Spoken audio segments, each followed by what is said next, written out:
आता आपण लवचिकता, अनुकूलता आणि उत्पादकतेबद्दल बोलूया. तुम्हाला काय वाटतं, लवचिकता म्हणजे काय? म्हणजे सहजपणे वागू किंवा बदलू शकणे. बरोबर. लवचिकता म्हणजे नवीन परिस्थितीशी जुळवून घेणं. याचं उदाहरण म्हणजे जेव्हा शाळा ऑनलाईन झाल्या तेव्हा आपण पटकन अनुकूल झालो. आणि उत्पादकता म्हणजे काय? उत्पादकता म्हणजे कामं परिणामकारक पद्धतीने पूर्ण करणं. यामध्ये वेळ आणि ऊर्जा व्यवस्थापित करून उद्दिष्ट साध्य करणं आलं. म्हणजे याचं उत्तम उदाहरण द्यायचं झालं तर फोम हे लवचिकतेचं उदाहरण आहे आणि लाकूड हे कठोरतेचं उदाहरण आहे. लवचिक आणि अनुकूल असणं तुम्हाला आव्हानांशी जुळवून घ्यायला आणि जलद तोडगा काढायला मदत करतं. आपण ही कौशल्य कशी सराव करू शकतो? नवीन गोष्टी शिकण्यासाठी तयार राहून आणि गरज असल्यास तुमचा दृष्टिकोन बदलून. उदाहरणार्थ तर तुमची अभ्यासाची योजना काम करत नसेल तर ती बदलून पाहायची. म्हणजे अनुकूल झाले की आपण अजून उत्पादक होतो. अगदी बरोबर. जितकं तुम्ही लवचिक आणि अनुकूल व्हाल तितके तुम्हाला तुमचे उद्दिष्ट साध्य करणं सोपं होईल. मी माझे होमवर्क जलद पूर्ण करण्याचे नवीन मार्ग शोधणार. खूप छान. लवचिक राहणं तुम्हाला कोणत्याही परिस्थितीत यशस्वी बनवतं. सामाजिक आणि सांस्कृतिक संवादांबद्दल बोलूया. हो. मला सांगा, संस्कृती म्हणजे काय? लोक कसे राहतात आणि त्यांचे सण आणि परंपरा. बरोबर. संस्कृतीमध्ये भाषा, चालीरीती आणि अगदी लोक कसे अभिवादन करतात हेही येतं. वेगवेगळ्या संस्कृती समजून घेणे का महत्त्वाचे आहे? हो, कारण त्यामुळे आपल्याला वेगवेगळ्या पार्श्वभूमीतील लोकांशी जोडता येतं. याचं एक उदाहरण म्हणजे, समजा आता तू जपानला गेलीस, त्यांचं अभिवादन करताना वाकून नमस्कार करणं ही त्यांची परंपरा आहे. खूप रोचक आहे. अगदी आपल्या भारतात सुद्धा विविध संस्कृती आहेत. आपण दिवाळी साजरी करतो तर आपले काही मित्र ईद किंवा ख्रिसमस साजरे करतात ना. त्यांची परंपरा जाणून घेणे खूप मजेदार असते. अगदी बरोबर. सामाजिक आणि सांस्कृतिक कौशल्य तुम्हाला मैत्री करण्यास, विविध संघांमध्ये काम करण्यास आणि जगातील विविधता ओळखण्यास मदत करतात. आपण ही कौशल्य कशी सराव करू शकतो? सोपं आहे. सांस्कृतिक कार्यक्रमांमध्ये भाग घेऊन, इतर भाषेतील काही वाक्य शिकून किंवा नवीन अनुभवांसाठी मन मोकळं ठेवून. ही वेगवेगळ्या भाषांमध्ये नमस्कार कसे म्हणायचे ते शिकणार. वा, खूप छान. इतरांच्या संस्कृती समजून घेणं आणि त्यांचा आदर करणं तुम्हाला जागतिक नागरिक बनवतं. मी माझ्या मित्रांकडून त्यांचे सण आणि परंपरा जाणून घेणार. वा, विविधतेला ओळखणं तुम्हाला वैयक्तिक आणि सामाजिक दृष्ट्या वाढवण्यास मदत करतं. चला, माहिती, मीडिया आणि तंत्रज्ञान साक्षरतेबद्दल बोलूया. तुम्हाला काय वाटतं, ऑनलाईन दिसणारी माहिती समजून घेणं महत्त्वाचं आहे का? ती खरी आहे की समजण्यासाठी? हो, ऑनलाईन दिसणारी प्रत्येक माहिती विश्वासार्ह नसते. म्हणूनच माहितीचे मूल्यमापन करणं गरजेचं आहे. आपण आहे ना, या दोन वेबसाईटची तुलना करूया.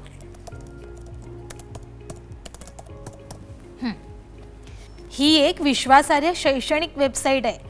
यात बघा, परवानगी स्पष्ट दिलेली आहे आणि याचं कनेक्शनही सुरक्षित असतं. म्हणजेच इथे काय दिलं आहे, HTTPS. एस म्हणजे सुरक्षित. आणि ही दुसरी वेबसाईट? या साईटवर खूप जास्त जाहिराती आहेत आणि बघा, परवानगी स्पष्ट दिसत नाही आहे. म्हणजेच अशा साईट्स टाळाव्यात. म्हणजे आपण माहितीवर विश्वास ठेवण्याआधी स्रोत तपासायला हवा. हो, अगदी बरोबर. हीच माहिती साक्षरता आहे. आता मीडिया साक्षरता तुम्हाला व्हिडिओ, लेख किंवा बातम्यांचे विश्लेषण करायला शिकवते. स्वतःला विचारायचं, ही माहिती तथ्यात्मक आहे का, फक्त कोणाचे मत आहे? म्हणजे एखादी बातमी खरी आहे की बनावट हे तपासणे. हो.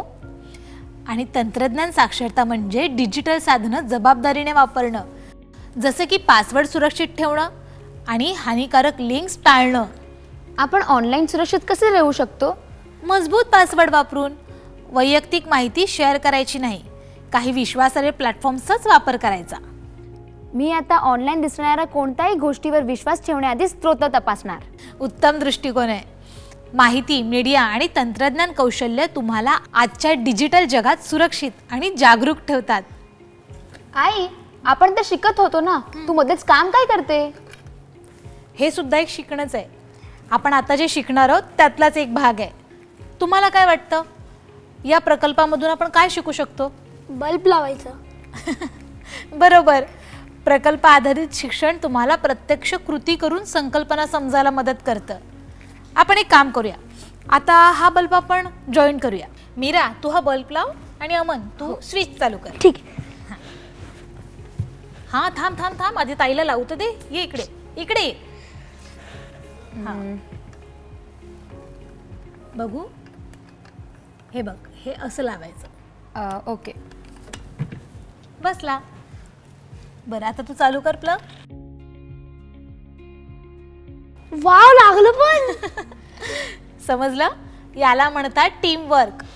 प्रकल्प आधारित शिक्षण तुम्हाला शोध लावायला आणि समस्या सोडवायला शिकवतं. आता आपण समस्या सोडवण्याबद्दल बोलूया. बस.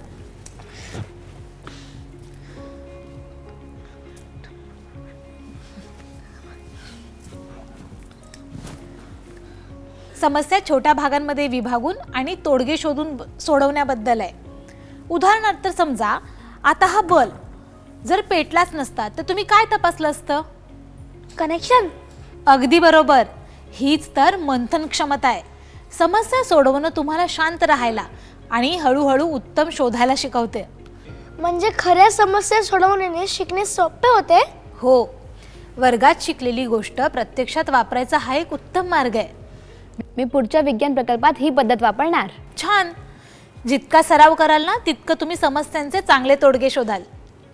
पर्यावरणीय आणि जागतिक जागरूकतेबद्दल बोलूया. मला सांगा, पृथ्वीची काळजी घेणं का महत्त्वाचं आहे? म्हणजे झाडे, प्राणी आणि माणसे आनंदाने राहू शकतील. बरोबर. पर्यावरणीय जागरूकता म्हणजे निसर्गाचे संरक्षण कसे करायचे हे समजून घेणं. उदाहरणार्थ कचरा कमी करणं आणि पाणी वाचवणं. जागतिक जागरूकता म्हणजे आपल्या कृतीचा संपूर्ण जगावर कसा परिणाम होतो हे समजून घेणं. जर आपण खूप झाडं तोडली तर काय होईल असं वाटतं तुम्हाला? पुरेसा ऑक्सिजन मिळणार नाही आणि प्राण्यांना त्यांच्या घरा गमवावा लागतील. बरोबर. म्हणूनच आपल्याला टिकाऊपणा पाळावा लागतो, जसं की झाडं लावणं आणि पुनर्वापर करणं. आपण रोज कशी मदत करू शकतो? न वापरातली दिवे बंद करायचे, पुन्हा वापरता येणाऱ्या पिशव्या वापरून आणि जास्तीत जास्त झाडे लावून. जसं आपण हे रोप एकत्र लावलं होतं, हा आपला एक छोटा प्रयत्न होता, पण प्रत्येक झाड मोठा बदल घडवू शकतं. मी रोज त्याला पाणी घालणार. वा, खूप छान. छोटी कृती एकत्र केल्याने आपली पृथ्वी पुढच्या पिढींसाठी सुरक्षित राहील. मी पाणी वाचवून आणि माझे पेपर पूर्ण वापरण्यासाठी देऊन सुरुवात करणार. वा, जितकी जास्त काळजी घेऊ तितके आपले जग चांगले बनेल. इथे इथे इथे हात घेऊन चालवणार. वा, विज्ञान प्रकल्प आणि रोप.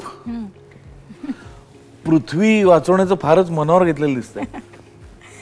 हो बाबा, आम्ही पर्यावरणाची काळजी कशी घ्यावी ते शिकलो. यामुळेच तुमचं जीवन खूप सुंदर होणार आहे. तर आज आपण विचारशक्ती, सहकार्य आणि अनुकूलता याबद्दल जाणून घेतलं. ही कौशल्य उज्ज्वल भविष्यासाठी फार महत्त्वाची आहेत. जसं या रोपाचं संगोपन करण्यासाठी खूप काळजी घ्यावी लागते, संयम लागतो, तसंच तुमची कौशल्य विकसित करण्यासाठी सराव आणि खूप मेहनत सुद्धा लागते आणि त्याचे परिणाम नेहमीच समाधानकारक असतात. लक्षात ठेवा, प्रत्येक पाऊल तुम्हाला यशाच्या जवळच नेतं. शिकत राहा आणि फरक घडवत राहा.